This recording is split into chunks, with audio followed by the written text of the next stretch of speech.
Afternoon from Wembley Arena. This is it, the moment we've all been waiting for. Very shortly we will see Carl Froch and George Groves on the scales, and then the final face-off before the two of them meet at Wembley Stadium in front of 80,000 people. Boxing history will be made.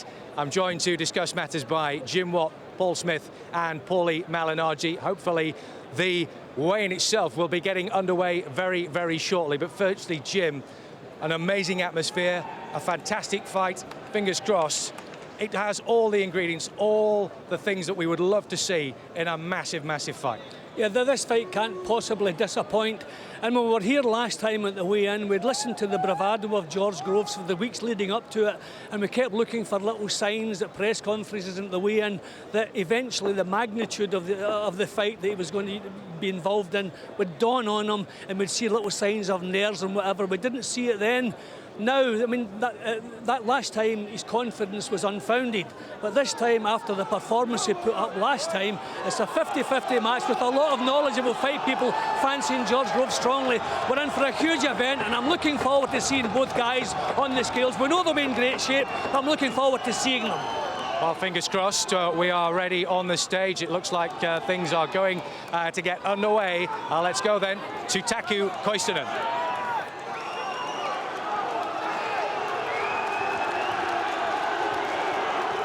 And now, ladies and gentlemen, here come the two participants of tomorrow's main event. 12 rounds of boxing for the WBA and IBF Super Middleweight Championships of the world. Joining us first here on the scales, the challenger, who steps on the scales with 20 fights, 19 wins, 15 of those coming by way of knockout and only one defeat. He's the former British and Commonwealth champion and former world title challenger hailing from Hammersmith, London. Ladies and gentlemen, please welcome St. George Groves.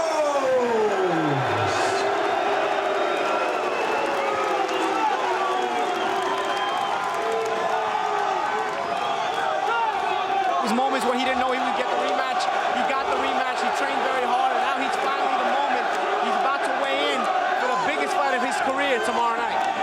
Here we go then, George Groves, just taking off the last bit of his clothing. 168 pounds is the magic number, 12 stone dead. Let's see. He looks quite a little bit under there. Maybe he's taken just a tiny bit too much weight off, but he does look in fantastic shape. An excellent reception from the crowd there. There's no sign of dehydration. He looks full-faced, he looks healthy, he looks strong. Obviously, he has made the weight properly. He's a huge super middleweight, so he knows he has to come down gradually. He looks as though he's done it perfect. 32 victories and 2 defeats, including 23 big wins coming by way of knockout. He's the former British and Commonwealth title holder and a 4-time world champion. Ladies and gentlemen, please welcome the reigning and defending WBA and IBF Super Middleweight Champion of the world, Carl the Cobra Froch. Huge ovation for the champion. And perhaps as many boos as there are cheers. It's like a football crowd in here.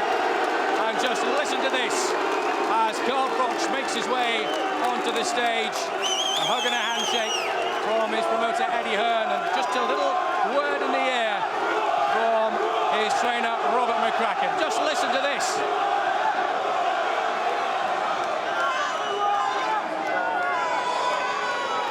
What a reception Carl Froch has got there, but as I say, Paul, as many people cheering for him as booing against him. Yeah, we're in London, we're in George Groves' hometown, you know.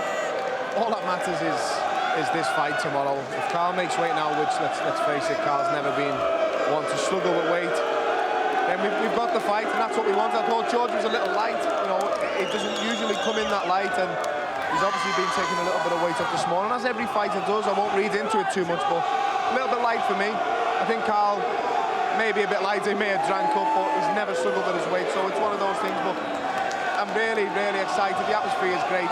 It's brilliant to see this. This is a weigh-in. A lot of fighters on the undercard have possibly never fought in front of this many people that are just here in the weigh-in. Carl Froch just getting himself sorted out. There's been a little bit of an incident going on to the side of the crowd. There are large numbers of security people here, and there seems to be a bit of nonsense going on the stage away to our right-hand side, but it looks as though that has all been sorted out now. I can see Robert Smith there from the British Boxing Border Control having a word with people, trying to get everything in order. But now here is the moment when Carl Froch makes his way onto the scales. Let's see how he weighs in.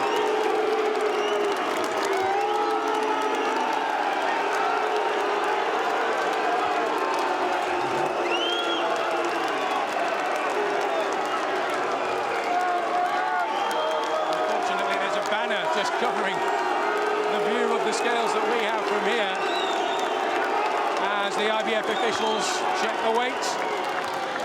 11 stone, 13 pounds and 9 ounces.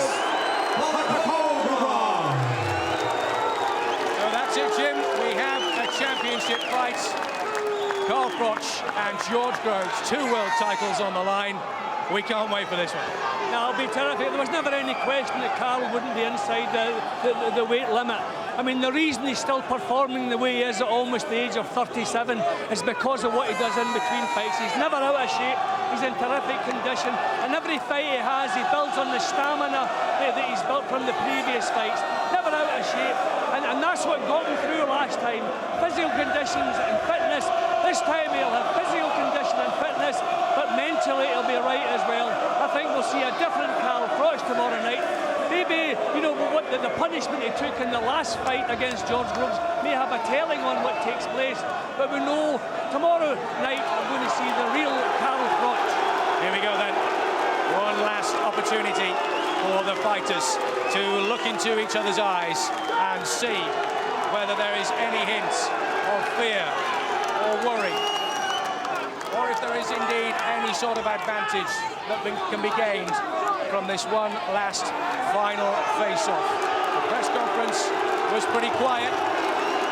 Let's see whether the face-off has a few fireworks. Carl Froch just making his way to the front of the stage. Eddie Hearn pointing at exactly where he wants the 2 of them to go. They don't both look in supreme shape, it has to be said. Neither of them has made eye contact at this early stage. I'm sure that will happen very, very soon. Here we go. Last chance for the face-off. They are very, very close. And there is a lot of security on there, as you would expect. Camera flashes going off all over the place. This is it. Froch versus Groves 2 at Wembley Arena in front of 80,000 people. 2 world titles on the line. Froch turns away, and now Groves. The fists are up. Stadium, Froch versus Groves, number 2, unfinished business. Tomorrow night, business will indeed be finished. It does look as though, Jim, there are a few verbals going on, and I'm sure it will just be one last little opportunity for either fighter to get one last little psychological dig. But by the looks of things, as you can see, their arms in the air, they both seem very happy, very confident, and ready to go. Yeah, well, sometimes fighters act as though they don't particularly like each other, you know, to build up ticket sales and build up tension. But these 2 guys don't have to do that. We know that, you know, the extreme dislike they have for each other. It's nice that the weigh-in went off without anything kicking off. I think a couple of little bits of problems where there are 2 sets of security here, and I think some of them are getting a little bit busy, but thankfully they're both inside the weight, they're both looking fantastic. The Groves camp wanted an earlier weigh-in, a 1 o'clock weigh-in, and that suggested that he may have some weight worries, some troubles, but he looks healthy, he looks full-faced, and he looks in terrific shape. We always know Carl will be in terrific shape. He is a natural super middleweight, so everything's in place for a tremendous night tomorrow night. Paul, you were looking there just to see what was going on in terms of the verbals. Could you make anything out? Not really, and it wasn't much. Me and Paulie just had to go right to the middle. There's too much security around. I just wanted to see up close. Jim's at the nail on the head. Carl's in fantastic shape, but Groves looks in very good shape as well. We've got to fight. A little bit of needle, a little bit of... I heard 5 rounds being mentioned a few times, you know, and that's something that's been said from George. Carl may happily oblige. I think that's Carl Froch's fight. If you're going to go meet head on the centre ring, you have to back Carl Froch, but very, very interested spectator. Certainly was. Paulie, what did you make of that face-off there? It was intense, wasn't it? Yeah, a couple of verbal jabs, but here's what you got to understand about the intensity. This is the last time they're going to see each other face-to-face until tomorrow night's fight. The next time, after right now, that they'll see each other, they're both going to have gloves on, and they're both going to be ready to swap punches. So this is why there's so much intensity. It's the final time you're about to see your opponent. Next time you see him, you're going to be punching him in the face. Hopefully we will be speaking to one or both fighters very, very soon once they manage to make their way off the stage. There's going to be 1 or 2 drinks drunk and what have you. They'll all be trying to rehydrate themselves just a little bit. But of course, we will get them off the stage very, very soon. Jim, what do you think goes through the minds of fighters when it comes to this sort of stage? Not only in terms of the magnitude of the fight, but in terms of the magnitude of this weigh-in as well. Yeah, well, I think that the problems for Carl Froch at the moment, I think Carl believes his career and his reputation are on the line here. The last time he was in that situation was when he faced Lucien Boutte, and we saw a different Carl Froch that night. George Groves can afford to put up a terrific performance tomorrow night in a losing fight and still have a wonderful career because of the stage he's at. Carl Froch, in his own mind, cannot, even think about losing this. This, to me, is the most important fight of Carl Froch's career. He's done the trick once. He does not want to see there's a British fighter better than he is. He cannot. Let's get the man in himself, Carl. Weighed in nicely. How are you feeling? Ready and ready to go? Yeah, I feel very good. Very ready to go. What was my weight? I don't know my weight. Was it? To be perfectly honest, I didn't quite catch it. 13 and a half. All right. 11, 13 and a half. So nicely under, and you're happy with the way things have gone? Oh, definitely, yeah. I mean, the preparation's gone perfect, and the weight's coming nicely. I had a bit of breakfast this morning. I ate very well last night, so I'm just full of energy, fully rehydrated, like every professional boxer should be, by the way. That's how I am, and yeah, I'm looking forward to doing the job now. In terms of how the preparation has gone and the weight and everything, has it gone as well as you could have possibly hoped for? Yeah, the weight's never an issue, but the preparation's gone better than it usually does, purely because I've stayed away from home. Last time I was travelling up and down Nottingham, Sheffield. This time I've gone to Sheffield and I've stayed up there, and that's enabled me to just focus solely on the training, fitness, everything that you need to do to get yourself in 100% shape. That's what I've been doing. You seem incredibly relaxed at this stage in a fight, which I guess is a little bit unusual for you. Well, it's unusual because this weigh-in's bigger than most fights, and 80,000 at Wembley's going to be unbelievable. There's a few people here booing me, which is great. It all adds to the attention and adds to the atmosphere. I've got most of my crowd will be there tomorrow, and it's going to be give and take from both ends. But what matters is what happens in that boxing ring, not what happens outside it. Any professional will tell you yourself. I'm just focusing, tunnel vision, and concentrating on what I've got to do inside them 4 corners tomorrow night, which is box and do. I've got my game plan, and I'm focusing and just staying with that, because last time I got sidetracked. I wasn't even at the races last time. This time, the whole camp, and then the evening when I'm focusing and concentrating, you're going to see a different Carl Froch. You're going to see me different. You're going to see me at my best. I think it's focus, control, and concentration, which is the key words to what I need to do to be successful. Concentrate, and that's what I did when I boxed Boutte and Kessler. You know what I mean? Got my jab going early, established that, and then I had my game plan. I executed it, and I feel really, really confident that that's what I'm going to do. So just enjoy it. There were a little bit of burbles going on at the face-off, which is pretty much what we'd expect. We could maybe see that the word 5 rounds was being mouthed around. Is that from you or from George? No, George didn't say much, to be honest. I was just saying a few things to him. I can't remember what I said. Nothing too significant, and he didn't speak, to be honest. So fine, honestly, no, I didn't hear 5 rounds. I've heard a lot: 1 round, 3 rounds, 5 rounds. Number 6, I don't know which one to listen to. Give us one last salvo, if you like. Tell us what is going to happen tomorrow night. You're going to be putting absolutely everything on the line and leave nothing in the ring. Well, you just said it there. But if you want a prediction, I can't see George Groves going the distance with me. Not purely because of his lack of fitness or his lack of toughness, because he's not fit enough or tough enough at world top level. He proved that in his last fight. He's had a great start. He couldn't finish the job. I couldn't have been, personally for myself, any worse. I couldn't have been any worse. I know why. I wanted to make excuses. He hit me with a great shot in round one, put me over, I got up, and I came back from that. Now, to come back from that is very, very difficult. I don't know if you've ever been flattened in round one yourself, but it's hard work to get off the floor and get your mind on it and get your body back on it and get back in the driving seat. Now, that was me at my worst. George Groves fought out of his skin. That was his world title fight. He turned up, he gave it everything. He had that element of fear. Now he's being confident and giving it a big one. He's put himself under so much pressure now, and I'm at my best. I'm physically at my best. So you're going to see potentially a one-sided whooping. That's what you're going to potentially see. But I think he's going to move and run and box. That's what I think he's going to do. All I know is I'm turning up in my best possible shape that I possibly can be in, and I'm just going to leave it all in the ring. It's going to be exciting. I'm looking forward to it. Enjoy it. Carl, we wish you the best of luck. Thanks very much indeed for joining us. Thank you. Best of luck tomorrow night in front of 80,000 people. Well done, Carl. Thank you very much indeed. Carl Froch there. Our boys, as you could possibly tell, I'm sure you could probably hear, he was extremely confident. He says he's in some of the best shape of his career, and it looks as though he is going to be really up for a fight. Now, fingers crossed, we are going to get George Groves in here very, very shortly as well. Just come round this way for me, please, George. George just shaking hands with my distinguished guest. Thanks very much indeed.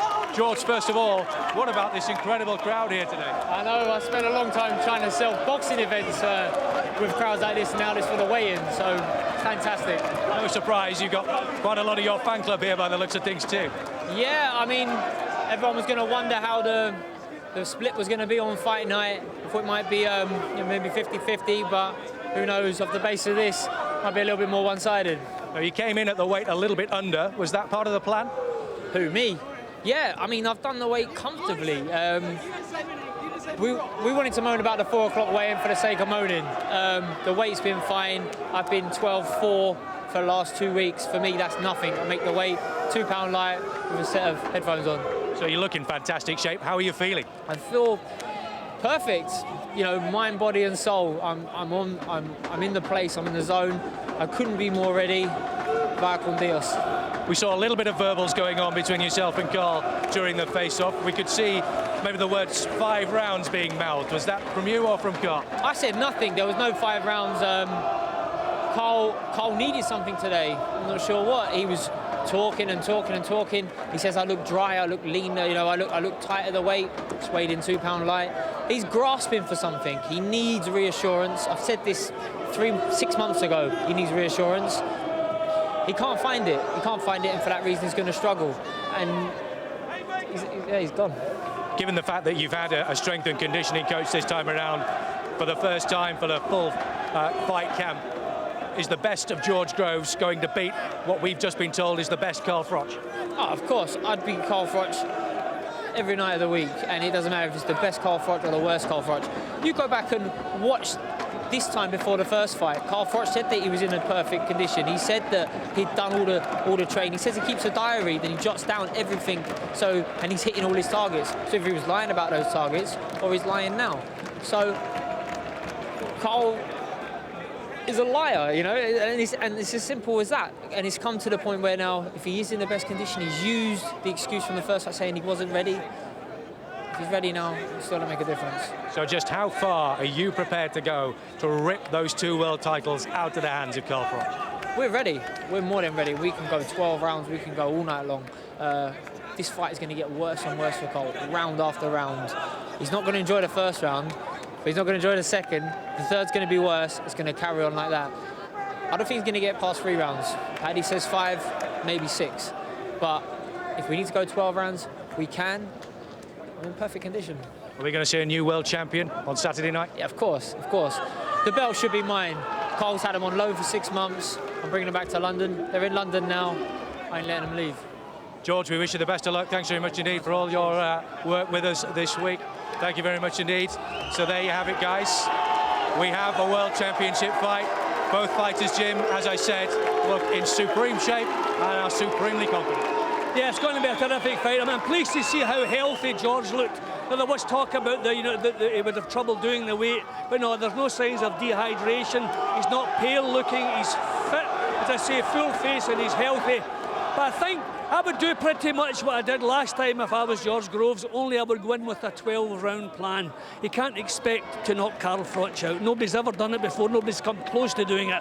I think if he goes in with a 12-round plan, he has a terrific chance of victory. But he must have something in the tank in the last 4 rounds. Paul, the first fight was an absolute classic. Do you believe we're going to see more of the same? They're going to pick up where they left off? I hope so, and it's all on the fighters. I know it's a silly statement, but if George comes out and goes on the back foot, Carl will chase. Carl will leave himself open. George could capitalise on that the same way he did last time. If George comes out and stands and has a trade with him, then Carl Froch is going to happily oblige and meet him head on. But I think, as Jim said time and again, either way, we're going to have a great fight. I can't see how it'll fail to impress everybody. Paulie, are we going to see another version of Hagler Hearns here, do you think? I think in spots you will. I'm not quite sure if it's going to be like that the whole time. I think there's going to be some set game plans from both sides. But then as the emotion comes to a crescendo and the crowd amps them up, you will see moments of some really big exchanges, I feel. So there'll be momentum swings, there'll be big exchanges. I expect a very exciting fight, and this is why everyone's so excited about the fight. Is this going to be one of the best fights we've ever seen in boxing history, do you think? Well, you know, you can never really call that, but I'll tell you what, if you expect an exciting fight, you always hope for the best of all time, of course. Well, British history, possibly, but we've had some crackers in the past. I hope it lives up to the expectation. I think once this crowd set alight tomorrow, 80,000 fans screaming, baying, baying for blood, basically. Jim, it's all there, we're ready to go? Yeah, well, last time out we had one guy performing to the top of his abilities. Tomorrow night we're going to have 2 guys. We know that wasn't the real Carl Froch last time, so I can see this fight being even better than the last one. And how terrific was the last one? It was absolutely magnificent. Jim, Paul, Paulie, thanks very much indeed for joining us here at Wembley Arena. There you have it. The boys have weighed in. We have 2 world titles on the line. 80,000 people at Wembley tomorrow night, and the only place to see it is on Sky Box Office. Wow. Goodness.